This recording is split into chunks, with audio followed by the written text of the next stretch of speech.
I think we'll probably disagree about whether any aspect of the war is just at this point, at least as I understand it, because I'm just not there as to whether any aspect of the war with Iran is just.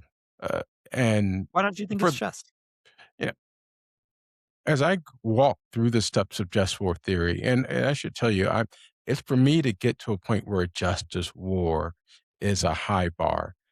Any use of state sanctioned violence to get there for me is a high bar. And this is coming from someone who was authorized at one point in my life to engage in state sanctioned violence. So I really understand the uses of state sanctioned violence and being authorized to use it. I don't know, I'm not at the point where I think there was a fierce urgency of now to attack Iran when we attacked Iran. And I don't think the threat was urgent considering the state of play that's existed between Iran and Israel for all these years, this tension of going back and forth with each other. I just don't think that we were there. But putting that aside, though, I want to get to the other, and there, and we're quickly running out of time because I don't want to keep you forever. Um, but there's also two other elements of just war that I think we've forgotten about that we don't talk about a lot. It's the conduct of the war just, and I think that gets to your 100-day uh, issue.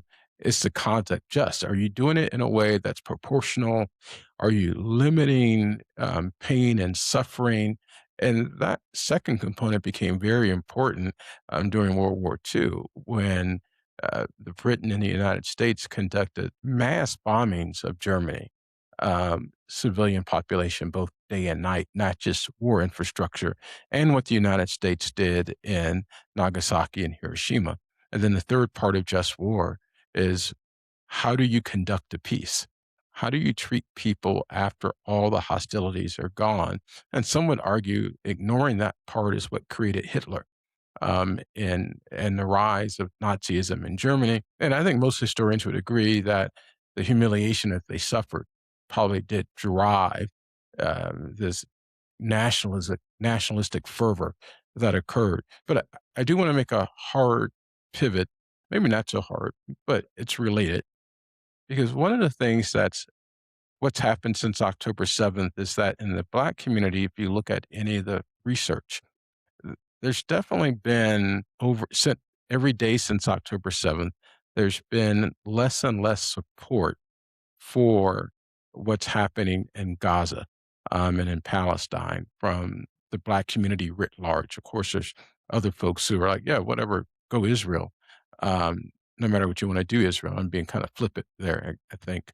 Um, but it's led to a deeper discussion, even going back to Amy Schumer, for instance, like Black people owe Jewish folks.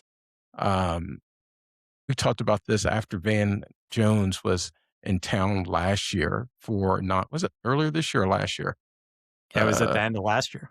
it was at the end of last year, where Van Jones came to Denver as the speaker for a Jewish nonprofit, and I immediately called you afterwards or texted you and said, "I'm so enraged by this because Van Jones failed to talk about, in my opinion, the this this polemic is the word I'm looking for that Black folks have in our relationship with the Jewish community, in that we see ourselves in the story of the children of Israel being liberated from Pharaoh and all that they went through enslavement, oppression, marginalization.